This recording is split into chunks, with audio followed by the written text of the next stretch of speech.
Honey trap ಪ್ರಕರಣ ದಿನಕ್ಕೊಂದು ತಿರುವು ಪಡ್ಕೊಳ್ತಾ ಇದೆ. ಹನಿ ಟ್ರ್ಯಾಪ್ ಕೇಸನ್ನೇ ಸೈಡ್ಗೆ ತಳ್ಳಿ ಸುಪಾರಿ ವಿಷಯ ಚರ್ಚೆ ಶುರುವಾಗಿದೆ. ನಿನ್ನೆ ರಾಜೇಂದ್ರ ಕೊಟ್ಟ ದೂರು ಎಫ್ಐಆರ್ ಆಗಿದ್ದು, ದಾಖಲಾದ ದೂರಿನಲ್ಲಿ ಸ್ಫೋಟಕ ಸತ್ಯ ಹೊರಬಿದ್ದಿದೆ.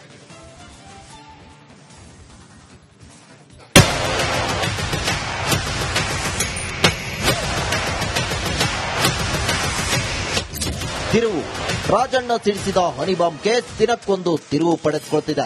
ಮೊದಲು ರಾಜಣ್ಣ ಪುತ್ರ ನನ್ನ ಮೇಲೆ ಹನಿ ಟ್ರ್ಯಾಪ್ಗೆ ಯತ್ನಿಸಲಾಗಿದೆ ಅಂತ ಬಾಂಬ್ ಸಿಡಿಸಿದ್ರು. ಬಳಿಕ ನನ್ನ ಕೊಲೆಗೆ ದುಷ್ಕರ್ಮಿಗಳು ಸ್ಕೆಚ್ ಹಾಕಿದ್ದಾರೆ ಅಂತ ಟ್ವೀಟ್ ಕೊಟ್ಟಿದ್ರು. ನಂತರ ನನ್ನ ಹತ್ಯೆಗೆ ಸುಪಾರಿ ಪಡೆದಿರೋದಾಗಿ ಆರೋಪಿಸಿದ್ದ ಎಂಎಲ್ಸಿ ರಾಜೇಂದ್ರ ತುಮಕೂರು ಎಸ್ಪಿಗೆ ದೂರು ನೀಡಿದ್ರು. ಇದೀಗ ಕೊನೆಗೂ ಕ್ಯಾತಸಂದ್ರ ಪೊಲೀಸ್ ಠಾಣೆಯಲ್ಲಿ ಎಫ್ಐಆರ್ ದಾಖಲಾಗಿದೆ.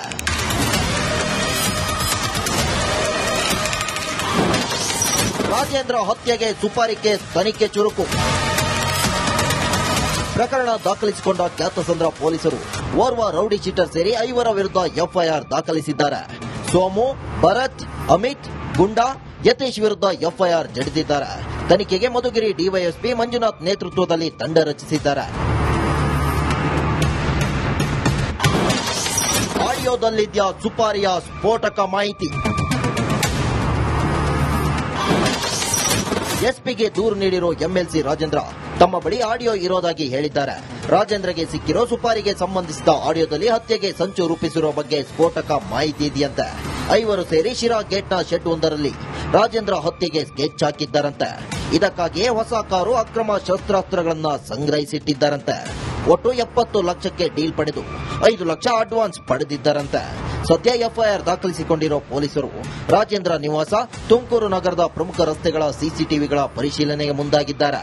ಶಿರಾ ಗೇಟ್ನ ಸಿಸಿಟಿವಿಗಳನ್ನು ಪರಿಶೀಲನೆ ನಡೆಸಲು ತನಿಖಾ ತಂಡ ಮುಂದಾಗಿದೆ. ಹತ್ಯೆಗೆ ಸಂಚು ರೂಪಿಸಿರೋ ಬಗ್ಗೆ ಸಾಕ್ಷಿ ಸಿಕ್ಕ ಬಳಿಕವೇ ಪೊಲೀಸರು ಆರೋಪಿಗಳನ್ನು ಬಂಧಿಸಲಿದ್ದಾರೆ.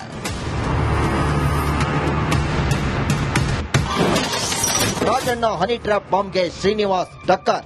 ಏನೇನು ಈ ಬೆಳವಣಿಗೆಗಳು ಆಗ್ತಾ ಇದಾವೆ, ಇವೇನು ನಡೀತಾ ಇದಾವೆ, ಇವೇನು ಕೂಡ ಪಕ್ಷಕ್ಕೆ ಯಾವುದೇ ರೀತಿಯಾಗಿರ್ತಕ್ಕಂಥ ಮತ್ತೆ ಸರ್ಕಾರಕ್ಕೆ ಯಾವುದೇ ರೀತಿಯಾಗಿರ್ತಕ್ಕಂಥ ಇದರಿಂದ ತೊಂದರೆ ಆಗಲ್ಲ.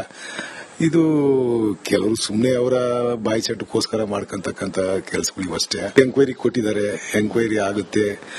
ಅವ್ರು ಕಂಪ್ಲೇಂಟ್ ಕೊಡಬೇಕಾಗಿತ್ತು. ಈಗ ಸದನದಲ್ಲಿ ಪ್ರಸ್ತಾಪ ಮಾಡಿದ್ದಾರೆ, 48 ಸಿಡಿಗಳಿದ್ದಾವೆ, ನಾನು ಕಂಪ್ಲೇಂಟ್ ಕೊಡ್ತೀನಿ ಅಂತ ಕಂಪ್ಲೇಂಟ್ ಕೊಡಬೇಕಾಯ್ತು. ಪೊಲೀಸ್ ಕಂಪ್ಲೇಂಟ್ ಕೊಟ್ಟಿದ್ರೆ ಇದು ಒಳ್ಳೆ ತನಿಖೆ ಆಗೋದು ಅಂತ ನಾನು ಭಾವಿಸ್ತೀನಿ. ಮೊದಲು ರಾಜಣ್ಣ ಆರೋಪ ಮಾಡಿದ್ದು ಹನಿ ಟ್ರ್ಯಾಪ್ ಬಗ್ಗೆ, ಬಳಿಕ ಮಗ ದೂರು ನೀಡಿದ್ದು ಸುಪಾರಿ ಬಗ್ಗೆ. ಇನ್ನು ಯಾಕೆ ಹನಿ ಟ್ರ್ಯಾಪ್ ಬಗ್ಗೆ ಅಪ್ಪ ಮಕ್ಕಳು ದೂರು ನೀಡಿಲ್ಲ ಅನ್ನೋದೇ ಸದ್ಯದ ಸಸ್ಪೆನ್ಸ್.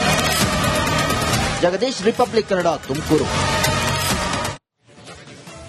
ಹನಿ ಟ್ರ್ಯಾಪ್ ಪ್ರಕರಣ ದಿನಕ್ಕೊಂದು ತಿರುವು ಪಡ್ಕೊಳ್ತಾ ಇದೆ. ಹನಿ ಟ್ರ್ಯಾಪ್ ಕೇಸನ್ನೇ ಸೈಡ್ಗೆ ತಳ್ಳಿ ಸುಪಾರಿ ವಿಷಯ ಚರ್ಚೆ ಶುರುವಾಗಿದೆ. ನಿನ್ನೆ ರಾಜೇಂದ್ರ ಕೊಟ್ಟ ದೂರು ಎಫ್ಐಆರ್ ಆಗಿದ್ದು, ದಾಖಲಾದ ದೂರಿನಲ್ಲಿ ಸ್ಫೋಟಕ ಸತ್ಯ ಹೊರಬಿದ್ದಿದೆ.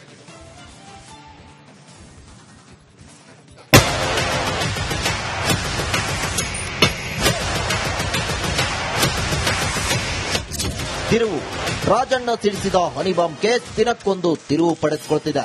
ಮೊದಲು ರಾಜಣ್ಣ ಪುತ್ರ ನನ್ನ ಮೇಲೆ ಹನಿ ಟ್ರ್ಯಾಪ್ಗೆ ಯತ್ನಿಸಲಾಗಿದೆ ಅಂತ ಬಾಂಬ್ ಸಿಡಿಸಿದ್ರು. ಬಳಿಕ ನನ್ನ ಕೊಲೆಗೆ ದುಷ್ಕರ್ಮಿಗಳು ಸ್ಕೆಚ್ ಹಾಕಿದ್ದಾರೆ ಅಂತ ಟ್ವೀಟ್ ಕೊಟ್ಟಿದ್ರು. ನಂತರ ನನ್ನ ಹತ್ಯೆಗೆ ಸುಪಾರಿ ಪಡೆದಿರೋದಾಗಿ ಆರೋಪಿಸಿದ್ದ ಎಂಎಲ್ಸಿ ರಾಜೇಂದ್ರ ತುಮಕೂರು ಎಸ್ಪಿಗೆ ದೂರು ನೀಡಿದ್ರು. ಇದೀಗ ಕೊನೆಗೂ ಕ್ಯಾತಸಂದ್ರ ಪೊಲೀಸ್ ಠಾಣೆಯಲ್ಲಿ ಎಫ್ಐಆರ್ ದಾಖಲಾಗಿದೆ.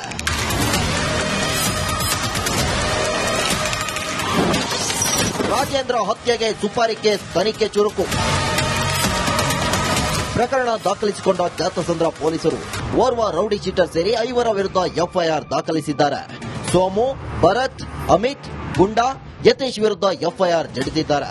ತನಿಖೆಗೆ ಮಧುಗಿರಿ ಡಿವೈಎಸ್ಪಿ ಮಂಜುನಾಥ್ ನೇತೃತ್ವದಲ್ಲಿ ತಂಡ ರಚಿಸಿದ್ದಾರೆ.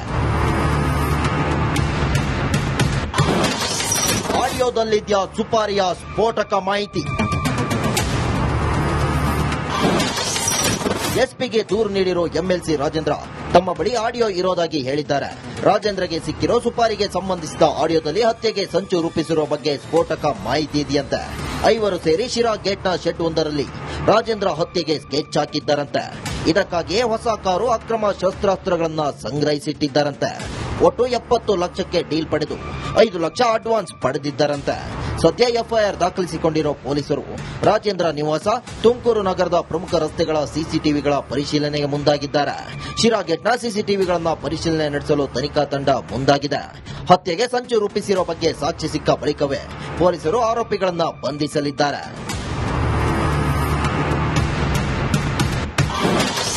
ರಾಜಣ್ಣ ಹನಿ ಟ್ರ್ಯಾಪ್ ಬಾಂಬ್ಗೆ ಶ್ರೀನಿವಾಸ್ ಟಕ್ಕರ್. ಏನೇನು ಈ ಬೆಳವಣಿಗೆಗಳು ಆಗ್ತಾ ಇದಾವೆ, ಇವೇನಕ್ಕೆ ನಡೀತಾ ಇದಾವೆ, ಇವೇನು ಕೂಡ ಪಕ್ಷಕ್ಕೆ ಯಾವುದೇ ರೀತಿಯಾಗಿರ್ತಕ್ಕಂಥ ಮತ್ತೆ ಸರ್ಕಾರಕ್ಕೆ ಯಾವುದೇ ರೀತಿಯಾಗಿರ್ತಕ್ಕಂಥ ಇದರಿಂದ ತೊಂದರೆ ಆಗಲ್ಲ. ಇದು ಕೆಲವರು ಸುಮ್ಮನೆ ಅವರ ಬಾಯಿ ಚಟಕ್ಕೋಸ್ಕರ ಮಾಡ್ಕೊಂತಕ್ಕಂಥ ಕೆಲಸಗಳಿಗೂ ಅಷ್ಟೇ. ಎಂಕ್ವೈರಿ ಕೊಟ್ಟಿದ್ದಾರೆ, ಎಂಕ್ವೈರಿ ಆಗುತ್ತೆ, ಅವ್ರು ಕಂಪ್ಲೇಂಟ್ ಕೊಡಬೇಕಾಯ್ತು. ಈಗ ಸದನದಲ್ಲಿ ಪ್ರಸ್ತಾಪ ಮಾಡಿದ್ದಾರೆ, 48 ಸಿಡಿಗಳಿದ್ದಾವೆ, ನಾನು ಕಂಪ್ಲೇಂಟ್ ಕೊಡ್ತೀನಿ ಅಂತ ಕಂಪ್ಲೇಂಟ್ ಕೊಡಬೇಕಾಯ್ತು. ಪೊಲೀಸ್ ಕಂಪ್ಲೇಂಟ್ ಕೊಟ್ಟಿದ್ರೆ ಇದು ಒಳ್ಳೆ ತನಿಖೆ ಆಗೋದು ಅಂತ ನಾನು ಭಾವಿಸ್ತೀನಿ. ಮೊದಲು ರಾಜಣ್ಣ ಆರೋಪ ಮಾಡಿದ್ದು ಹನಿ ಟ್ರ್ಯಾಪ್ ಬಗ್ಗೆ, ಬಳಿಕ ಮಗ ದೂರು ನೀಡಿದ್ದು ಸುಪಾರಿ ಬಗ್ಗೆ. ಇನ್ನು ಯಾಕೆ ಹನಿ ಟ್ರ್ಯಾಪ್ ಬಗ್ಗೆ ಅಪ್ಪ ಮಕ್ಕಳು ದೂರು ನೀಡಿಲ್ಲ ಅನ್ನೋದೇ ಸದ್ಯದ suspense. Jagadish, republic Kannada, Tumakuru. Honey trap ಪ್ರಕರಣ ದಿನಕ್ಕೊಂದು ತಿರುವು ಪಡ್ಕೊಳ್ತಾ ಇದೆ. ಹನಿ ಟ್ರ್ಯಾಪ್ ಕೇಸನ್ನೇ ಸೈಡ್ಗೆ ತಳ್ಳಿ ಸುಪಾರಿ ವಿಷಯ ಚರ್ಚೆ ಶುರುವಾಗಿದೆ. ನಿನ್ನೆ ರಾಜೇಂದ್ರ ಕೊಟ್ಟ ದೂರು ಎಫ್ಐಆರ್ ಆಗಿದ್ದು, ದಾಖಲಾದ ದೂರಿನಲ್ಲಿ ಸ್ಫೋಟಕ ಸತ್ಯ ಹೊರಬಿದ್ದಿದೆ.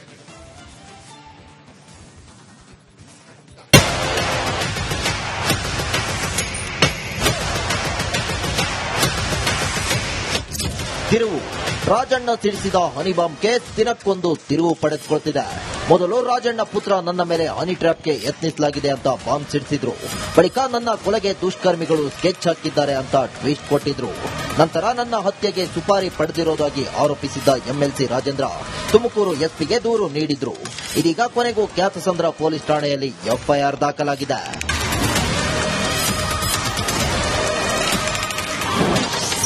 ರಾಜೇಂದ್ರ ಹತ್ಯೆಗೆ ಸುಪಾರಿ ಕೇಸ್ ತನಿಖೆ ಚುರುಕು. ಪ್ರಕರಣ ದಾಖಲಿಸಿಕೊಂಡ ಖ್ಯಾತಸಂದ್ರ ಪೊಲೀಸರು ಓರ್ವ ರೌಡಿ ಶೀಟರ್ ಸೇರಿ 5 ವಿರುದ್ಧ ಎಫ್ಐಆರ್ ದಾಖಲಿಸಿದ್ದಾರೆ. ಸೋಮು, ಭರತ್, ಅಮಿತ್, ಗುಂಡಾ, ಯತೀಶ್ ವಿರುದ್ಧ ಎಫ್ಐಆರ್ ಜಡಿದಿದ್ದಾರೆ. ತನಿಖೆಗೆ ಮಧುಗಿರಿ ಡಿವೈಎಸ್ಪಿ ಮಂಜುನಾಥ್ ನೇತೃತ್ವದಲ್ಲಿ ತಂಡ ರಚಿಸಿದ್ದಾರೆ.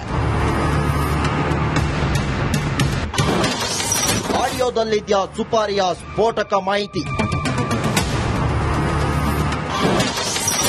ಎಸ್ಪಿಗೆ ದೂರು ನೀಡಿರೋ ಎಂಎಲ್ಸಿ ರಾಜೇಂದ್ರ ತಮ್ಮ ಬಳಿ ಆಡಿಯೋ ಇರೋದಾಗಿ ಹೇಳಿದ್ದಾರೆ. ರಾಜೇಂದ್ರಗೆ ಸಿಕ್ಕಿರೋ ಸುಪಾರಿಗೆ ಸಂಬಂಧಿಸಿದ ಆಡಿಯೋದಲ್ಲಿ ಹತ್ಯೆಗೆ ಸಂಚು ರೂಪಿಸಿರೋ ಬಗ್ಗೆ ಸ್ಫೋಟಕ ಮಾಹಿತಿ ಇದೆಯಂತೆ. 5 ಸೇರಿ ಶಿರಾ ಗೇಟ್ನ ಶೆಡ್ ಒಂದರಲ್ಲಿ ರಾಜೇಂದ್ರ ಹತ್ಯೆಗೆ ಸ್ಕೆಚ್ ಹಾಕಿದ್ದಾರಂತೆ. ಇದಕ್ಕಾಗಿಯೇ ಹೊಸ ಕಾರು, ಅಕ್ರಮ ಶಸ್ತ್ರಾಸ್ತ್ರಗಳನ್ನ ಸಂಗ್ರಹಿಸಿಟ್ಟಿದ್ದಾರಂತೆ.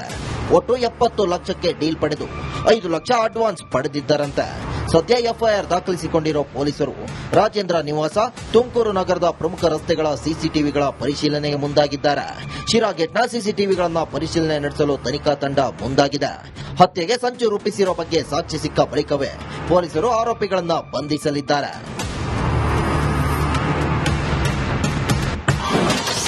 ರಾಜಣ್ಣ ಹನಿ ಟ್ರ್ಯಾಪ್ ಬಾಂಬ್ಗೆ ಶ್ರೀನಿವಾಸ್ ಟಕ್ಕರ್.